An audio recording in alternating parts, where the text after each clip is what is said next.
खेडच्या भूमीला लागले आणि खेडची भूमी पावन झाली असं वाटतंय। मी माझ्या आयुष्यातील एक किस्सा सांगतो। मी यूपीएससी करायचो 2022-23 ला माझा 5वा अटेम्प्ट होता।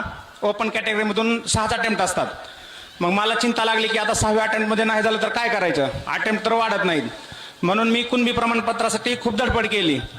पण आम्ही त्यावेळेस स्वर्गीय अजितदादांची पण भेट घेतली। दादांनी पण असा निरोप दिला की आम्ही मराठवाड्यात कुणबी सर्टिफिकेट देत नाहीत आता।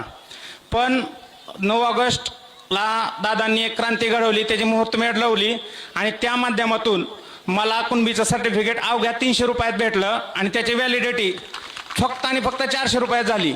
ज्या कामासाठी मी 1-1.5 लाख रुपये खर्च करण्याची तयारी केली ती, पण पैसे खर्च करून पण काम होत नव्हतं, ते मला घरी बसल्या दादांच्या कृपेमुळे कुणबी सर्टिफिकेट भेटलं आणि आज मी ओबीसी मधून पोलीस उपनिरीक्षक या पदाला मला यश भेटलेलं आहे।